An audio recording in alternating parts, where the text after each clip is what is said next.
The story begins with a brief description of the adventurers. They were beings who used sacred weapons to protect people from all sorts of demons and magical beasts. If a city was saved, they were worshipped as a hero, and their achievements were told even in future generations. Meanwhile, our protagonist, ever since he was little, had always admired the heroes in stories. Other kids used to bully him by snatching away his book and making fun of him for reading such stories, saying that he couldn't even become an adventurer, let alone a hero. But that was the day when his admiration for heroes actually turned into a desire to become one. The trigger was a girl who came to his aid that day and told the kids to give him his book back. Her name was Ruby. Back in the present, the protagonist, whose name was Rust, wakes up and sees Ruby present by his side. He gets startled and asks her what she was doing in his room. She explains that she called out his name from her window many times, but there was no response, so she just came by to check. Then his mother told her to wake him up. Rust gets embarrassed, and then Ruby tells him to get ready since today was the long-awaited day when the blessing ceremony was going to take place. It was a ceremony where 12-year-olds who had grown up received a sacred weapon from God. The day when Rust could become the adventurer he had admired ever since he was little was finally here. Rust and Ruby prepare to leave, and Rust's mother asks Ruby to look after him. Ruby assures her that she will take care of him as an older sister, even though they were of the same age. They arrive at the church where the ceremony was going to take place, and Ruby gets excited seeing so many people gathered there. It was almost like a festival. She then figures that Rust must have been reading books until morning and taunts him, asking how could he be sleeping on the day he had been waiting for his whole life. Rust tells her that he just got a little nervous. They could participate in the ceremony only once, and Rust was worried about what if he received some weird sacred weapon. But then, Ruby mentions how he always gets picked on by the village boys, and she hoped that at least that part of his personality gets fixed after the ceremony. They then hear some people discussing that anyone can become an adventurer if they received a sacred weapon higher than C rank, while there were others who were just there to witness the ceremony. Rust realizes that the people present there weren't just those who admired heroes like him, but were also those who were participating in the ceremony. And plus, there were also some faces that he didn't recognize at all, so he figures they must probably be adventurers. Rust states that if someone was directly invited to be an adventurer by an adventurer, they don't need to take the adventurer's exam. Ruby notices that he was beginning to shake up, so she asks him if he still remembers their promise to protect those who were suffering from demons and magical beasts, and to become one of the cool heroes. They swore together to become adventurers. Suddenly, they hear a kid saying that he just witnessed a hero, and it catches Rust's and Ruby's attention, since hero was a title which was given to the strongest of the strongest adventurers. So they decide to go have a look, but then all of a sudden, some girls call out to Ruby and tell her that the ceremony was going to take place soon. Ruby leaves to talk to the girls while Rust thinks about how she knows so many people and also had many friends as well. She was so different from him, who was shy and always alone. Just then, a kid named Helio bumps into him, and upon seeing Rust, he asks him if he was really going to participate in the ceremony as well. He states that a weakling like Rust won't receive a good sacred weapon in the first place, and even if he does receive one, he won't be able to fight with it. Hence, it would be pointless for him to take part in the ceremony. Rust, knowing that he can't do much about Helios, let alone fight him, nervously laughs it off and says that he might be right.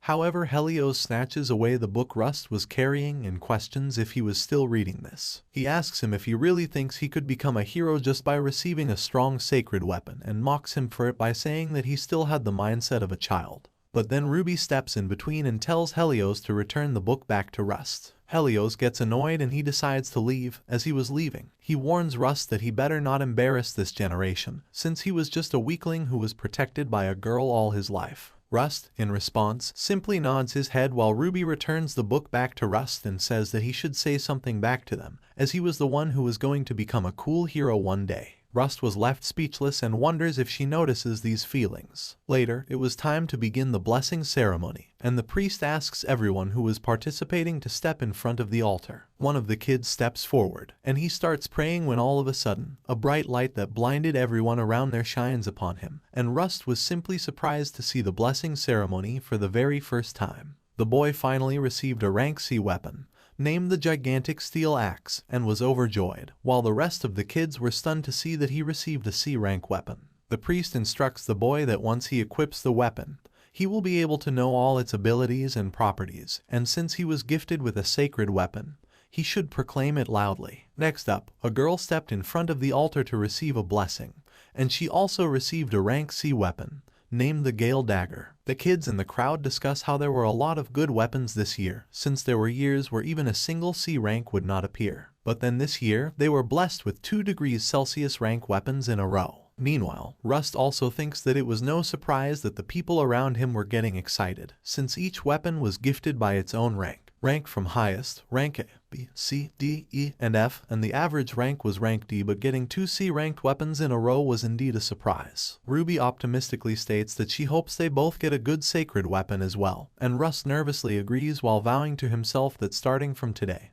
he will change the weak and crybaby side of his and flip his life completely. And for that, he needed a strong sacred weapon. And then, it was Helios' turn to receive the blessing, and he obtained a rank B weapon, named the Long Spear of Lightning, containing a ton of blessings and magic stats. The people in the crowd immediately started asking him if he was interested in joining their parties and becoming an adventurer, while Helios simply smirked. Rust admits that Helios was indeed amazing, while Ruby on the other hand gets pissed off that he received such a nice weapon, so she walks up to the altar next to get her sacred weapon. She starts praying for the blessing, and Rust yet again wonders if Ruby notices these feelings. He thinks about the past and how all he used to do was just read books ever since he was little. Because of that, he was always alone while Helios and the other kids always bullied him, saying that he could never become a hero. But Ruby was the only one who stood for him and believed that he would definitely become a hero. She fought against Helios for him while Rust used to cry. After helping him, she tells Rust that she could not always protect him like an older sister, so he will have to make sure to get stronger since he was going to become a super cool hero. That time, Rust thought to himself that he wanted to be just as strong as her. Back in the present, Ruby received a rank weapon named the Large Sword of the Flame Dragon, and everyone was shocked to see that she obtained a rank weapon. Rust was happy for her, as not only did he admire the heroes that were in the books he read, he also admired Ruby Brad as well. Ruby instantly gets swarmed by a bunch of people asking her to join their parties, and they surround her to have a chat with her. But then next up, it was Rust's turn to receive a sacred weapon. He walks up to the altar and prays to God for the kind of power that could make him into a hero, the kind of power that could change a weakling and a crybaby like him,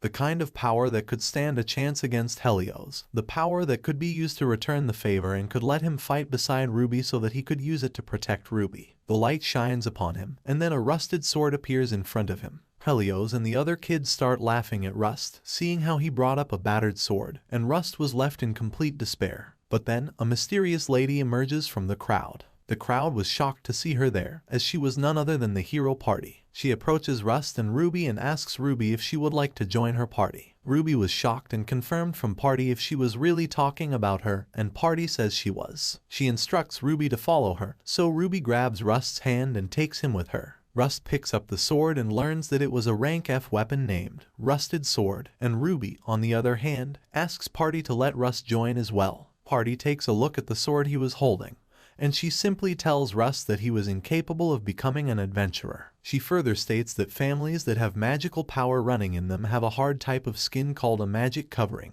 and a normal weapon or the lowest ranked sacred weapon like his could not even lay a scratch on them. Rust also knew that she was right, since no matter what, it looked like the weakest sacred weapon to ever exist, and he was now just a person destined to be protected for the rest of his life. Party then tells him that if he were to overwork himself, he would probably become a demon or a magical beast's food, so it would be best if he just gives up. However, Ruby still tries to cheer him on, saying that there was no harm in trying. She even offers to help him out, but Rust just couldn't accept that she was prioritizing their promise over a hero's invitation to keep on protecting him even in the upcoming days. He didn't want that, since that day when they were young, he promised himself that he won't be the one to be protected. He tells Ruby to go on and wait for him, as he will pass the adventurer's exam all on his own, and one day, he will become an adventurer who could stand a chance against a hero. So he promises that he will catch up to her and vows to himself to become a man who could protect her. Ruby hugs Rust and says that she will surely wait for him, so he better catch up to her, as this was their next promise. Ruby leaves with Party, and Rust thinks that he couldn't even fulfill their promise of becoming an adventurer together, but they already made another promise with each other, although he did receive the weakest sacred weapon.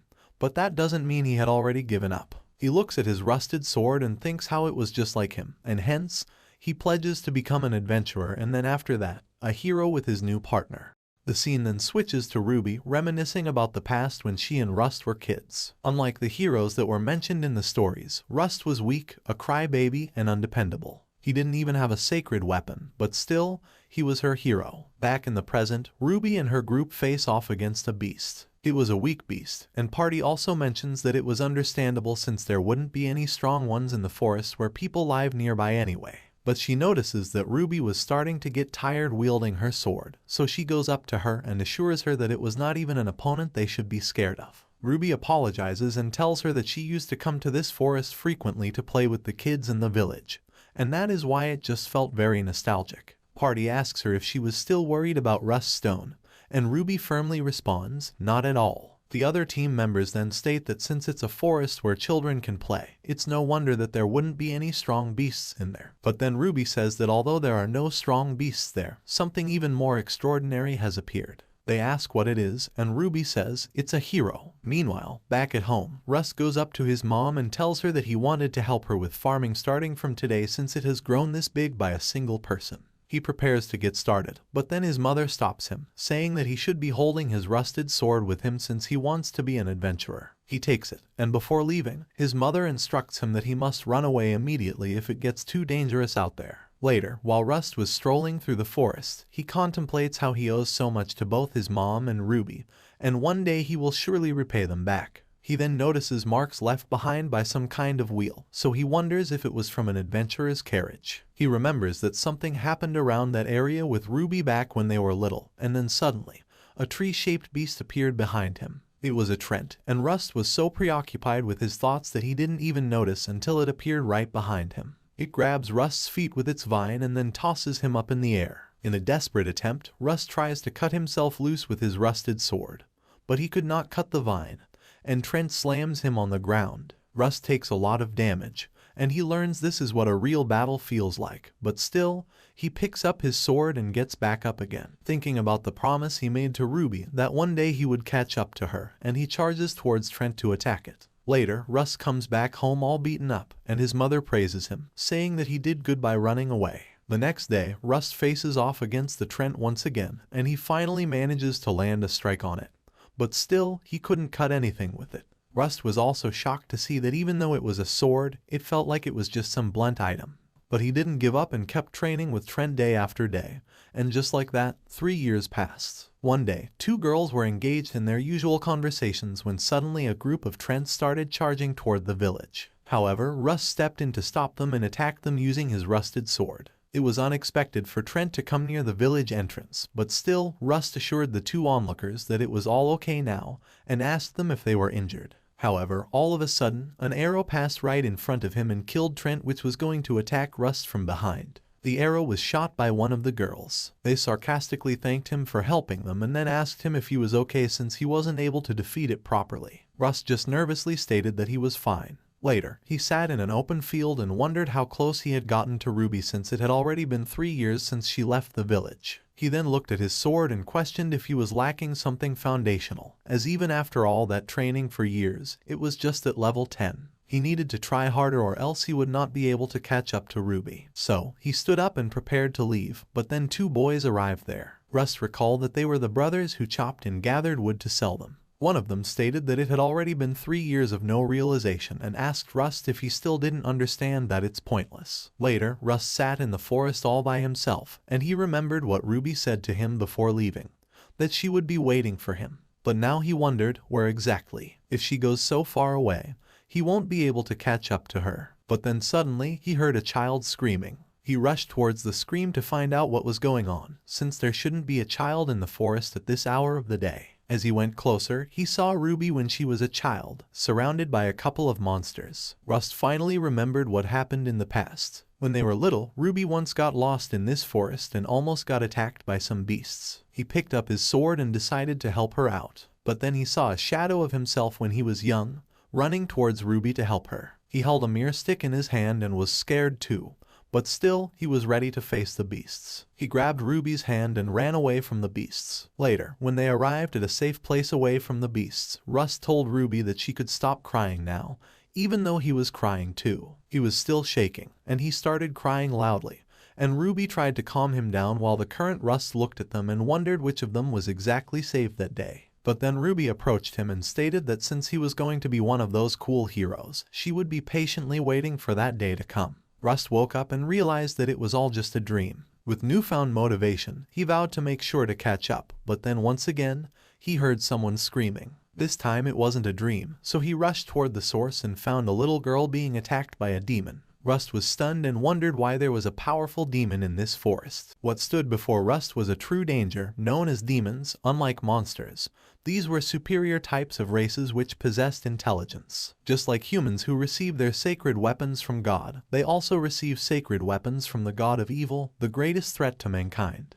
The two brothers from before also arrive there, but as soon as they lay their eyes on the demon, they start running away. Rust stops them and asks if they are really going to leave that little girl and run away without even helping her. But the boys say that calling the village guard was the first priority. Besides, they couldn't fight a demon on their own. Just like how humans kill monsters and earn blessings in return, demons kill humans in order to grow as well. Hence, if they were found, they were all going to die. Rust grabs one of them and says that while they would wait for the guards to come, the little girl will get killed, and to prevent that, if they also have a sacred weapon, they should use it with him. But the boy pushes him back and states that their sacred weapons were only D rank, which was not suited for battles, and they rush away toward the village. Rust looks at the girl who is still crying for help while the demon prepares itself to kill her. But then Rust steps up and tells the demon to get away from the girl. The demon asks him who he was, and Rust just repeats himself. It then tells Rust that his voice was too quiet and it couldn't hear him properly. But then Rust charges towards it and yells at it to get away. He swings his rusted sword to attack it. However, the demon easily stops him and grabs the sword with its bare hands. Rust was left shocked, and the demon also realizes that although it looked like some kind of dirty trash, it was actually a sacred weapon. It pushes Rust back and starts laughing at him as it brings out its sacred weapon to show what an actual sacred weapon looks like. It swings the sword with such force that it destroys and levels up the entire area. Rust manages to survive by hiding, but he was stunned to see the power of a demon which was simply out of this world. He couldn't believe that Ruby and the other adventurers were fighting these kinds of things. He knew that it was not someone who he could stand against all by himself, so he decides to at least buy some time until the two brothers came back with the guards. But then all of a sudden, the demon appears right behind Rust before he even realizes. It charges up its sword and attacks him once again. Rust manages to block it with his rusted sword, but still, the sheer impact of the attack was so strong that it sent him flying away, and he takes a lot of damage. The demon gets bored as he would not be able to get much from a weakling like Rust, but he could smell some humans from the vicinity, which meant that there was a village nearby. So basically, he could earn a good amount of blessings there, so he decides to kill them all, starting with the little girl first. The demon approaches her and prepares to attack her, but Rust gets back up and charges towards the demon. He stops the attack just in time by blocking it with his rusted sword. The demon also compliments him, saying that it was impressive that he was able to stop its sword, but it was all about to be over soon. It started pushing him back, and then Rust's sword began to crumble as it could no longer handle the force, and Rust was just shocked to see that. The demon took advantage of that opening and sends Rust flying back with a kick. He falls to the ground, and the demon gets his attention back to the little girl. Rust apologizes to Ruby since he was not able to fulfill their promise yet again, but he hopes that she won't get mad as right now, the only one who could protect that little girl was him. So he picks up his sword and gets back up again. Even if it meant that they both have to stab each other till death, he was determined to defeat the demon no matter what, and he rushed toward it. They both clashed their swords with full force, and then suddenly, something started happening to Rust's sword, and it began to crumble. The rusted sword transformed into an entirely different sword named the Devil's Curse, an S-rank sacred weapon. The demon stepped back and couldn't believe what just happened, while Rust wonders if this was his partner's true form. He could feel the power overflowing in his body, and when the demon charges toward him to attack him, Rust swings his sword at it and easily stops it. The demon gets even more pissed, seeing how Rust was looking at him, so it tries to attack him once again and tells him if he had something to say, he better say it. However, Rust dodges the attack and quickly counters by slashing the demon, once again telling it to stay away from the girl. Rust tries to figure out what just happened. His weapon that had just evolved and the power that overflows within him, he didn't feel like losing at all. The demon was left in shock to see that someone as mighty as itself was wounded by a mere brat, and on top of that,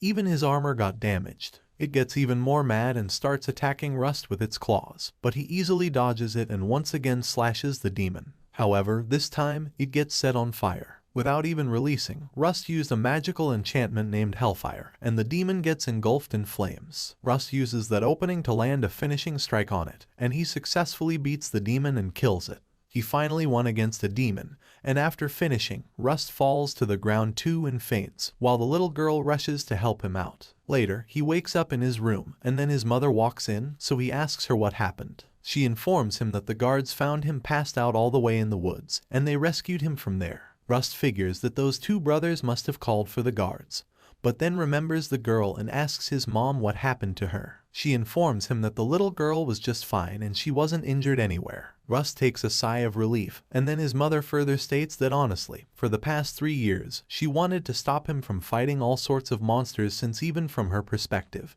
he was, in fact, quite fragile and weak. He always used to come back home looking like a worn rag that has been used for years, but now she was glad that she didn't do it. The girl who was saved by him said thank you to him with a big smile on her face, and his mother admits that he has gotten a lot stronger. Rust gets emotional, and then his mother asks him if he is going to take the entrance exam for adventurers. Rust nervously says that he had already put her through so much, but she hugs him and tells him to promise her one thing. Not to die before his mother. Rust promises, and he starts crying, thinking that he was glad he was born as her son. It had been 3 years since Ruby left, and now it was finally time for Rust's adventure to start. He decides to head towards the town called Whiterond, as it was famous among rookie adventurers, and he was determined to pass the entrance exam for adventurers no matter what. However, his sacred weapon already returned to its original state, and he wonders why did it get all rusty again. The two brothers even made him a sheath as an apology, but it didn't fit his rusted sword at all. He then takes a look at the description of the skill called evolution of his rusted sword. It reveals the sword's true form, but it also says that the effect would only take place if the desire to fight was strong. So Rust starts thinking about his motivation.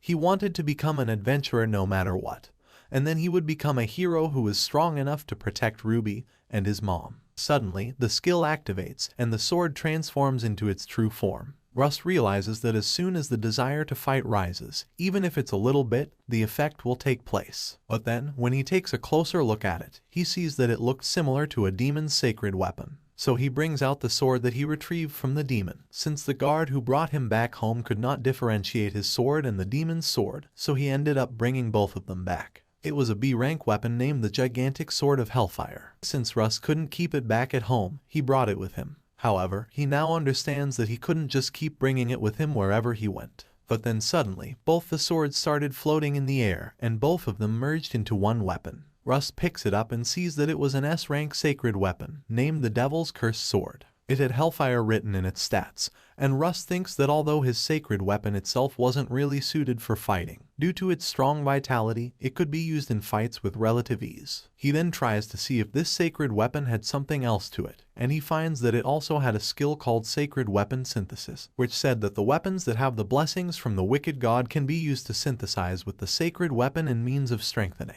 Rust understands that since the weapon synthesized with his, the weapon's magic also integrated into his. He thinks to himself that having this kind of weapon felt like he was cheating or something, since all of the stats were already 500 even before the magic took effect. But then all of a sudden, a group of torrents started attacking him. He easily dodges them all and then proceeds to use the enchantment Hellfire. He swings his sword at them and sets them all up on fire. Rust gets overjoyed that he was actually able to use the magic. However, he suddenly started feeling an intense pain in his head, almost as if his head was about to burst into half. He wonders if this was the curse, but as he was laying on the ground, a torrent tries to attack him while he was still vulnerable.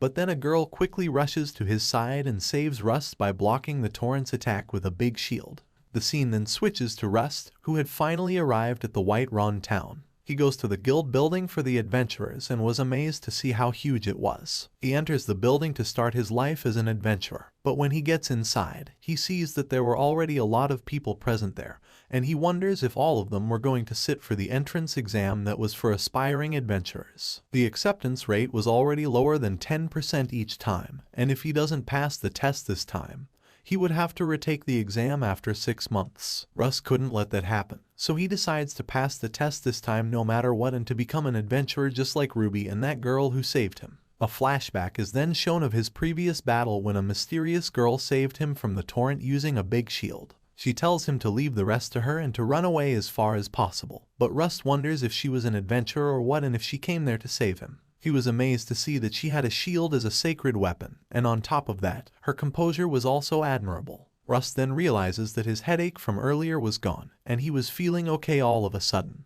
His sword was also back to its original state. He finally understands that the Devil's Cursed Sword was this sacred weapon's true name and state. He picks up the sword and gets ready to fight, but the girl tries to stop him, asking what was he going to do with such a rusty sword, but Rust transforms his sword and cuts the torrent in half. The girl was shocked to see that the blade changed form as she had never seen or heard of such an ominous sacred weapon before. After the battle, she asks Rust if he was okay, and Rust thanks her for saving him. He tells her that his sacred weapon was a bit odd as he gets easily tired whenever he uses it, and the girl also agrees, saying that it was indeed odd since it even changed for a second. The girl then introduces herself as Dea and she takes her leave, wishing well to Rust. Back in the present, Rust thinks how for all his life, he has always been saved by others, but that ends today as from now on, he would be the one to protect the people he loved. He then looks around and sees that everyone's sacred weapon was quite unique, although his was too. But then he hears a commotion and a little girl was trying to get through the crowd. She gets on the stage and announces that she was the overseer of the examination and her name was Garnet Charm. Despite her appearance, she took part in the blessing ceremony properly and was also one of the staff members of the guild. She further informs them that the test venue for today was a place called the Forest of Seven Prismatic Colors, and she shows them a doll and says that they all would have to look for that in there. The participants are surprised and state that it was pretty easy, but then Garnet tells them that there were also a bunch of demons called Cobbloods inside the forest. They had a tendency to steal things from humans, so she was pretty sure every single doll that was in there must be gone by now. Everyone was stunned, and Rust also thinks that there was no way the entrance exam would have been easy. The candidates' combat skills and searching abilities were going to be tested in a place where demons were located everywhere. Garnet further tells them that there were a ton of other monsters in there too, and the guild won't be held responsible for any sorts of accidents or injuries. Also, there were only a limited number of dolls in the forest, so it was basically a match based on stealing among candidates. But she warns them that killing other candidates was still considered a crime, and they may think of it as going against the renegades. Renegades were criminals who abused their sacred weapons with bad intentions, and Rust thinks that if he became an adventurer, he would probably be asked to capture one as well. So in some way, the entrance exam was also about going against their own kind. Garnet then instructs them that candidates were allowed to cooperate with one another and form a party since when they become an adventurer, there will be times when they would have to form parties anyway. But if a party was formed, every member was required to come back with their respective dolls. The time limit of the test was 2 hours, and Garnet officially announces the start of the examination. As Rust looked around, people had already started forming parties with one another, and he wonders if someone would team up with someone like him whose sacred was literally a rusted sword, and on top of that, even when it evolves, it looks like a demon's sword. But then he hears someone arguing on the other side of the room. He looks around and sees Dea pleading to some girls to let her into their party, and Rust was surprised to see that she was taking the exam as well. The girls look down on Dea and ask her, why would they team up with someone like her who was so incompetent? Hearing this, Rust remembers the time when he used to get bullied as a kid by the village's kids, and also when Party told him that he was not fit to become an adventurer 3 years ago. The girl further says, there is no way someone who cannot even defeat a single monster with a shield as a sacred weapon can become an adventurer, since an adventurer was someone who defeats demons and monsters. And this time, the entrance exam was also centered around defeating monsters too. She tells Dea not to solely depend on them just because they were from the same village and she does not have anyone else to talk to. She tries to slap Dea, but then Rust steps in and stops her, saying that they were going too far now. Dea gets surprised to see Rust there, and the girl asks her if she knows him, but Rust ignores her and straight away asks Dea Karat to form a party with him. He tells her that he thinks they complement each other very well, and the girl, on the other hand, gets annoyed, trying to figure out what was going on between those two. 2 men report back to Garnet and inform her that there were a lot of promising kids this year as well, and there were also a lot of other children who looked like they would become a threat in the future. But Garnet simply replies that they should support them as much as they could. 30 minutes after the start of the exam, Rust and Dea walk through the forest, trying to find the dolls, as it looked like the dolls were not merely on the ground. Rust notices that the forest lights up the 7 prismatic colors, due to which all the trees look like expensive jewelry. Perfect for a tourist spot if it wasn't flooded with monsters, that is. He tells Daya that he previously hoped that they would not have to fight monsters, but now it didn't feel that easy. So he asks her to get prepared, as from this point on, they should try to search actively for kobolds. Daya doesn't say anything back, so Rust wonders if she didn't want to team up with him. But then Daya asks him what exactly did he mean when he said they complement each other really well earlier. Daya gets a bit shy, and Rust thinks if it actually came off in a wrong way. He tries to explain himself, but then suddenly a monster appears and attacks them. Daya successfully blocks it with her shield, and Rust quickly brings out his sword and kills the monster. He explains to Daya that what he was trying to say earlier was that she protects him, and he will defeat the monster. Whenever he used his sword too much, his head started aching, so if he starts using it from now, he would last for about 30 minutes. If he were to use it for any longer than that, he might just faint. So that is why, as long as he knew that she was there to protect him, he could fight in peace. But then Daya asks him if she is really capable of that much. She tells him that ever since she was little, she was a crybaby and was always bullied.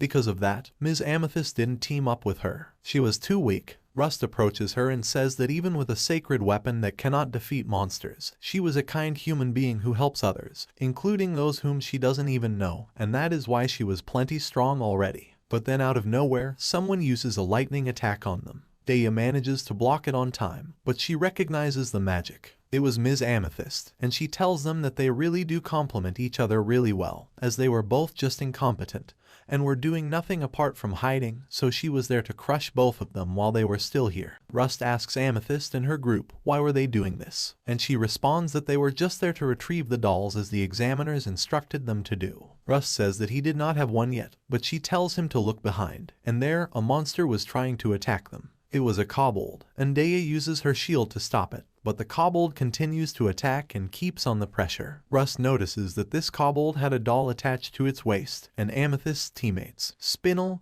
and Lapis, also close in to attack them and get the doll. They use the enchantment magic Flame Sickle and Ice Sickle to attack all 3 of them, but Daya successfully blocks them with her shield. They manage to survive. However, the kobold also took cover behind them and it tries to attack Rust once again. But just as he was about to counter it with his sword, Amethyst uses her electricity spell on all of them. When the dust settled, Daya yet again blocked the explosion, and Amethyst admits that it wasn't as bad as expected of a shield user. But she asks her how could she possibly win against her if the only thing she could do was defend. Rust asks Daya if she was okay, and she replies that the shield was doing just fine. This statement makes Amethyst even more pissed, and she says how could a sacred weapon that is unable to defeat even a single monster be just fine, and that they both indeed suited each other well as they were both useless. One had a shield that could only defend, and the other with a rusted sword. She tells them that people like them aiming to become adventurers can only become ones in their dreams. Suddenly, the kobold attacks Amethyst from behind, but Spinel and Lapis help her out and attack the kobold. Meanwhile, Rust transforms his sword and starts approaching the kobold.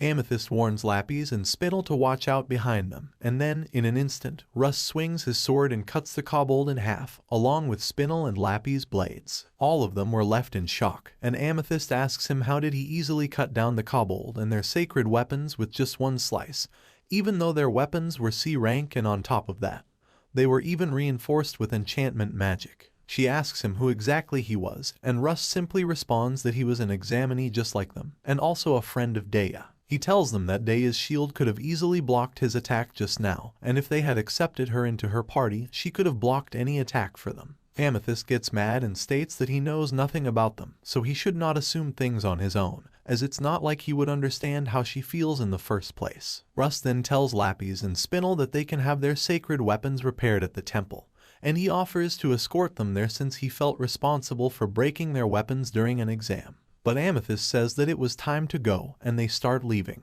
As the 3 of them leave, Daya calls out to Amethyst, but she doesn't turn back. Rust picks up the doll they just acquired from the kobold and tries to cheer up Daya by saying that they just needed one more doll to pass the test. However, Daya starts crying and asks if they will ever be able to return to the way things were in the past. Rust asks her if something happened between her and Amethyst, and she tells him that they were childhood friends who grew up together in Violet Village. Amethyst had taught a bullied weakling like her many things. She always excelled in both sports and academics. On top of that, she was just so beautiful and cool. In a way, she was like an older sister to her, whom she respected a lot. Meanwhile, Lappies and Spittle couldn't believe that their weapons were destroyed by some amateurs, and they get annoyed since they were planning on passing the exam first too. Amethyst, on the other hand, thinks about how she wants to be first in everything. She had learned to sprint so as not to lose in fights. She had even learned to study efficiently on her own. Behind the scenes, she had worked harder than anyone else because if she was number one, everyone would look her way. If she was number one, everyone would want to befriend her, and she would never have to be alone. When she received the Violet Electric Bracelet, a B-rank sacred weapon, everyone around her praised her, and Daya also congratulated her. She thanked her and motivated her by telling her to have more confidence in herself too. But later, when Daya received the Adamantine Great Shield, which was an A-rank weapon, things changed. She could not accept that Daya received an A-rank weapon while hers was only B-rank. Daya started apologizing to her, and she questioned what had gone wrong, where had her efforts gone wrong, and what more could she have done. Why must she receive pity from a person who had effortlessly stolen the number one spot from her? Back in the present, Spinel and Lappies apologize to her for getting their weapons broken and hindering her, but she tells them to hurry up and have them fixed so that they could get over with this stupid exam since they are aiming to become the best adventurers out there after all. While in her mind, she thanks both of them for staying by her side even though she was no longer first. They then discuss Rust and try to figure out what was up with him anyway since his battered rusted sword changed its form all of a sudden. Lappies and Spinel both start teasing each other, but then suddenly, something appears right behind them. Amethyst quickly tells them to look out, and they barely manage to dodge the attack, but they still get hit. It was a cat-shaped demon, and she compliments Amethyst that her intuitions were pretty good. Amethyst was left shocked to see a demon there. Back to Rust and Daya, she expresses how she had hoped that Amethyst and she could be as close as they were back then. She wanted to become adventurers together, so Rust then tells her that if she really wishes to return to the relationship they had before, after becoming an adventurer, she should try to become her friend instead of reaching out to her as a little sister. Rather than following in her footsteps like a younger sister, she should become a friend who could proudly stand beside her as her equal. Daya feels better and she thanks Rust. Back to Amethyst, she was still in the middle of the fight with the demon. Seeing as how the demon momentarily stopped itself during its attack, there was a chance that it could not move while the magic was still being cast. So she quickly attacks the demon with a spell and tells Lappies and Spinel to run away while they still can, and she would hold the demon back. She could not protect both of them while fighting, so rather than 3 people dying, it was better if both of them run away. But then suddenly, Amethyst gets hit by the demon. Meanwhile, as Rust and Daya were walking through the forest, Daya stops and suggests that she should head back since she could feel something bad was happening. Even after getting slashed by the demon, Amethyst gets back up and tells Lappies and Spinel to hurry up and run away, but they refuse to leave her alone. So, Amethyst then yells at them and says that both of them were just a hindrance to her. They both start crying and run away from there, and Amethyst gets ready to face the demon all alone. She tells it that she already knows its weakness and won't allow it to go after Lappies and Spittle.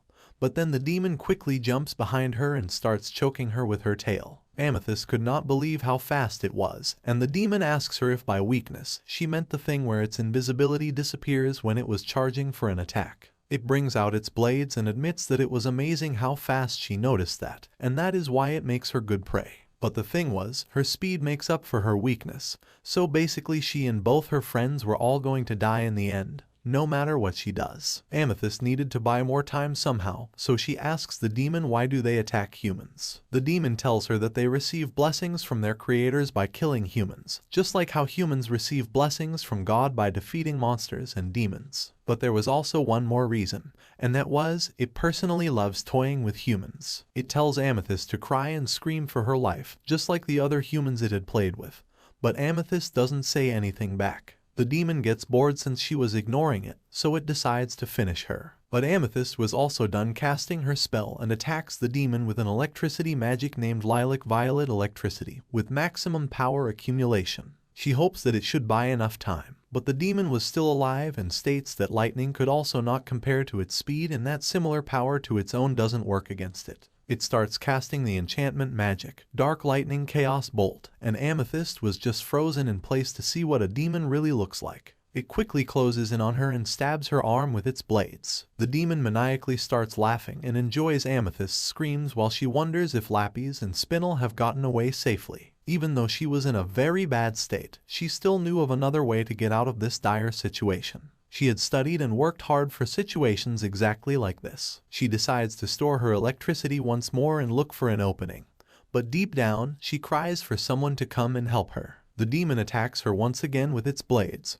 But Dea arrives just in time and blocks it with her shield and saves Amethyst. She assures her that everything was going to be okay now because she was here to protect her now. The demon gets even more excited to see that a new prey has appeared. But then Rust also comes in and attacks it using Hellfire. Lapis and Spinel also come back, and they start performing first aid on Amethyst. She asks them why did they come back, and Dea explains that she already had a bad feeling, so she came back to check on her, where they met Lapis and Spinel who told them about everything that was going on. Amethyst asks them why did they not just run away, and Dea simply replies that it is because she was her best friend. Amethyst was speechless and she starts crying. But then the demon gets back up and says that what it wants to see aren't tears of happiness, but tears of despair and screams from unbearable pain. Hence, it decides to slash the so-called friend in front of their eyes to see what will happen, and it charges toward them. Rust counters with his sword and stops it, but the demon tells him to get out of the way, and it uses enchantment magic, Dark Lightning Chaos Bolt. Rust realizes that she has the upper hand in terms of speed, but he also attacks her with Hellfire since he had the upper hand in terms of strength and pushes the demon back. The demon also gets surprised to see his strength, and before she even realizes, Rust quickly cuts off her tail too. Rust could feel that even though he lacked the experience and knowledge of the battlefield, with this sword he could surely win. But then his headache returns and the sword also falls from his head. He forgot about the curse in the heat of the battle. His sword also turns back to its rusted form, and the demon takes advantage of that opening and closes in on him to kill him already. But Dea saves him and blocks the demon again. The demon gets furious and tells them that it will slash through this shield, but Amethyst says that it is impossible to do that since Dea's indestructible shield's durability was infinite. Hearing this, the demon gets even more excited and states that they all really are worth the hunt and could not wait to harvest all of their blessings. Dea and Rust, both of their sacred weapons were otherworldly, but that was not a problem for someone like her, and she started to disappear. However, Dea manages to sense her presence and successfully blocks its attack, and not just once, but repeatedly. The demon also gets shocked to see how was this possible, as she was not even an adventurer yet. Rust recalls that there were a few instances where Dea protected him just like that before, but now he realizes that it wasn't just a coincidence. Not only does Dea notice the enemies before anybody else, she was also able to detect those who were not even visible to the human eyes, as if she could see the future. Rust picks back up his sword and asks Dea if she could tell him the direction of the demon. She senses it and tells him the direction, and Rust swings his sword, but he missed as it was way too fast. The demon gets pissed and decides to massacre every single one of them. Rust knew that they had the sight and the strength to defeat this demon, but at this rate, the curse will take over. He just needed a distraction, even if it was for a short amount of time. And just then, Amethyst uses her lilac violet electricity attack and lands a hit on the demon. She tells Rust that now was the chance, and Rust uses that opening and quickly closes in on the demon and slashes it from the middle and kills her. Everyone was shocked to see his feat, and Dea praises him, but he tells her that he was only able to do it because she protected them all, and also, he thanks Amethyst too. Amethyst gets embarrassed, but just then an announcement is made, informing all the participants that the exam was going to be finished shortly. Rust and Dea start panicking as they manage to acquire a single doll, so now it was either him or Dea. Only one of them could pass the exam to become an adventurer. Meanwhile, in a forest, a group of adventurers were chasing after a runaway girl to hunt her down before she could make it to town. In her hands, she possessed the power of healing magic. Back to Rust, after the test was over, the reporters asked him to tell them more about the demon attack incident once the exam was officially over, and he agreed. After that, he thinks about what to do with the one doll they acquired, and he hands it over to Daya, saying that he wanted her to become an adventurer. She declines and says that it was him who defeated that demon and obtained the doll, so he should be the one who should become an adventurer. But Russ tells her that when they first met, if it wasn't for her, his adventure might have ended on that spot. She was always protecting someone, whether it was her old friend or someone like him, and with her strength and kindness, she would be able to protect many more people as well. And that is why he wanted her to have the doll. Amethyst then comes in and teases Rust, asking how long he's going to keep holding her hand. Daya asks him what she was doing there, as she should be resting right now, and Amethyst says she already knows that, but she had something for them. She tosses her doll over to Rust and tells them that there was no point to it if she and her group couldn't be together, so this is a way of calling it even.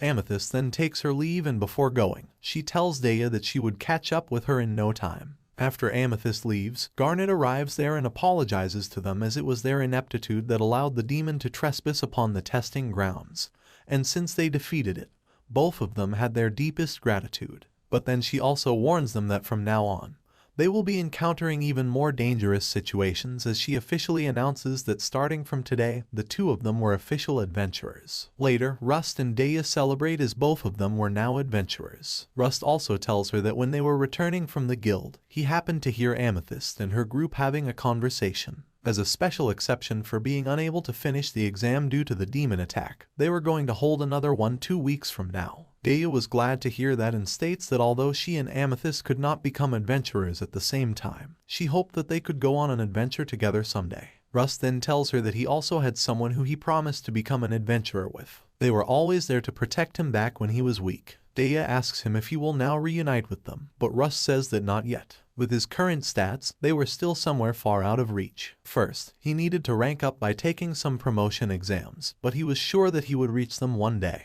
Daya states that she is also thinking about taking the promotion exams since her goal was to reach platinum rank or higher. She asks him if he ever heard of an area known as the Silver Cavern. Only platinum rank or above adventurers were allowed to enter it. Rust asks why was it like that, and she says that the reason she wanted to become an adventurer was so that she could go to that place in order to find out what happened to her parents after they went missing inside. Rust was shocked to hear that, and before he could say anything, Daya stands up and asks him if he would be willing to form a party with her, as she thinks that they have a lot of chemistry. Rust starts laughing and says that he had heard that line somewhere before, making Daya shy. He thanks her and tells her that the reason he set out to become an adventurer was to become a hero and protect the people he cared about the most, so he asks her if she would still be fine adventuring with a dreamer like him. Without second guessing, Daya says of course, and hence, they both decide to work hard and become the best adventurers they could be. Later, they both meet up with Garnet, who called them for something. She tells them that because of all the commotion stirred up by that whole demon fiasco, she completely forgot to give them something important. She gives them both a book, and Rust asks her what it was. She explains that these were called the Guild Books. As they complete requests through the Adventurers Guild, they could earn rewards and stamps for their efforts. Depending on the number of the stamps they collect, they will be able to take promotion exams. Garnet notices that they both get intrigued after hearing promotional exam, so she asks them if they wish to take a promotion exam. She further states that since this was the town of the new adventurers, the contents of the requests here were simple, and because of that, the amount of rewards and stamps that they would earn would be quite small. She had already picked out the perfect requests for those two and hands it over to them. It was a simple find a lost dog request, and Rust notices the reward was indeed pretty low, but it was understandable since they were just starting after all. Garnet suggests that if they would like to take on bigger requests, perhaps they should consider changing their base of operations. In terms of somewhere safe to start out, Bluestoria came to her mind since many adventurers between the bronze and master ranks resided there. However, recently there have been cases of adventurers based in Bluestoria mysteriously going missing. Daya asks if it could be the work of another demon, but Rust decides to leave the relocating thought for another time and was ready to take on the request at hand and find that missing dog. Later, Rust apologizes to Daya for deciding things on his own like that, and she says that it was alright, but she asks him why he did that. Rust states that since they were still beginners, he figured this might be the only kind of request they could take on right now. The poster said that the dog they were looking for got lost somewhere around the prismatic forest, the same forest where they took their exam. Rust guesses that maybe that is why Garnet asked them to take this request, but Daya interrupts him as she sensed something nearby. They both find out that there were a bunch of kobolds nearby, and before they even realized, they were both surrounded from all directions. Rust knew that although they were weak on their own, being surrounded by this many of them makes it tough, and if they were to attack all at once, even Daya's shield won't be able to withstand it. So he decides to test out his new weapon and brings out the weapon that the cat demon was using. He uses the sacred weapon synthesis and merges it with his sword, and then uses 2 enchantments, Hellfire and Dark Thunder Chaos Bolt, and attacks the kobolds. All the kobolds run away, but then his sword reacts, and Rust gets zapped himself. Daya asks what just happened, and he explains that the sacred weapon synthesis was the skill of his cursed sword.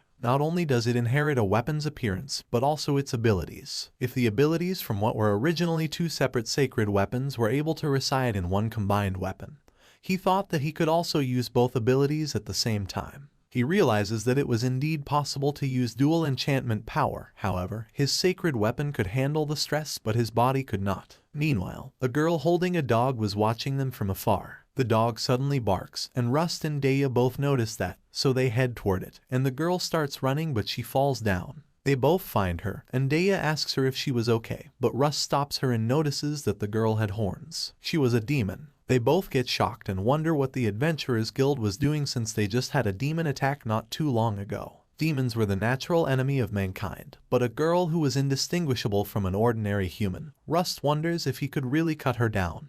Rust remembers how he always used to read hero tales ever since he was a little boy. He never once questioned the notion that the demons were the enemy of mankind. The demons he had encountered thus far were all threats to mankind. But for the first time in his life, he found himself doubting his beliefs. Was the demon that lied in front of him truly an enemy? She notices Rust going for his sacred weapon and starts shaking. Rust also sees that she was scared since, from a demon's perspective, adventurers would be the enemy. That is why he always fought the demons he had come across until now, but he couldn't sense any hostility from this one. But then, suddenly, the dog starts barking at him. Rust thinks about the demons he had fought up until now who tried to kill him, and he wonders what he should now. What would a hero do? What would Ruby do? However, he gets himself together since he was an adventurer now. He needed to decide things for himself. But then, the little girl starts calling him Big Brother and asks for help. Rust puts back his sword and offers his hand to the girl. He apologizes to her for scaring her like that and asks if she was okay. The girl gets back up and says that she was fine. Daya asks her about the dog, and the girl tells them that he seemed lost, so they were just sticking together. Rust asks her what she was doing in this forest and if she was lost too, but she says that she was not lost. Rust tells her that it was not very safe to be here all alone, and they offer her to take her back home. But she states that she doesn't have a home and she doesn't belong anywhere. That is why she is not lost. She puts the dog down and tells him to go back home with them. But he doesn't leave her and jumps on her, starting to play with her. Rust suggests if they should talk to the Adventurers Guild and see if there was somewhere safe for the girl to stay. She gets scared hearing the name of the Adventurers Guild, and Rust assures her that, of course, they won't tell them that she was a demon. But Daya says that even if they found someone to take her in, it would only be a matter of time before they find out who she is. The girl tells them that she would be fine with being alone, but then suddenly Rust sees something coming towards her. He quickly grabs her and moves her away, but the impact was huge and he gets knocked back. He managed to save the girl, but the dog got heavily injured. The girl asks him why did he save her even though she was a demon. Rust replies that although she was a demon, she wasn't an enemy. The girl gets moved by hearing that and she uses her healing magic on Rust. All of Rust's wounds were healed, and after that, she goes to heal the dog, and Rust wonders why Daya's future sight did not activate. It could be that the attack wasn't aiming for them directly, but then a man appears in front of them who tells them to get aside. Shockingly, it was none other than Helio. His partners also arrive, who tells him that his earlier attack could have hurt other adventurers, but he tells them that Rust wasn't an adventurer. Rust tells him that he did become an adventurer too, and Helio just starts laughing, questioning if the guild was so short-handed that they even recruited a weakling like him. He then asks him if he really is an adventurer, why was he protecting a demon, and Rust states that she was not hostile. Helio asks what does he even mean by that and says that since all he ever did was read books, he must know this very well that demons and beasts were the enemies of mankind. One of Helio's partners then tells Rust that they took on a request to investigate the case of adventurers going missing. They have been chasing that demon as a suspect, so he asks him if he would mind handing her over for questioning. Rust remembers that Garnet also mentioned a case like that, but then the girl frighteningly states that she doesn't know anything about it and it wasn't her. Helio brings out his weapon and says that there was no need to hand her over as he would just dispose of her. His partners try to calm him down, but he doesn't listen to them and simply states that all demons must be exterminated. Rust asks Dia to take care of the girl, and Helio once again tells him to step aside, but Rust refuses. Helio attacks him with his spear and pushes him back and then punches him to the ground. He continues to kick him, saying that he was not allowed to defy him, and others try to stop him but he doesn't listen. Dia then steps in and tells him to stop right away. Helio gets disappointed and asks Rust if he still needs to be protected by someone else. He states how every time he looked at a pathetic weakling like him, it pissed him off so much. Dia tells him if it bothers him that much, why doesn't he just look away? She asks him if that is how he looks down on others. Helio gets agitated and attacks Dia, but Rust comes in and blocks him with his sword. Helios gets taken aback and he asks him what was up with that sacred weapon, while Rust thanks Dia and tells her to keep protecting the girl as everything would be fine now. One of Helios' partners sees that the demon was all alone, so he tells the other one that now was their chance, but he stops him and observes Helio. Helio charges up his spear and uses the enchantment Thunder Lance Zeus Spear, and Rust notices that it was the same strike which was aimed at the girl earlier. It had a tremendous force when focused on a single target. He also knew that Helio had always had more awareness than him and had 3 more years of experience in battle than him. Even if he had a better sacred weapon than him, Rust couldn't even begin to compare himself to him. More than that, it was even more dangerous to take that attack head on. In that case, Rust uses the enchantment Dark Thunder Chaos Bolt and decides to make the first move and break Helio's weapon faster than he could attack.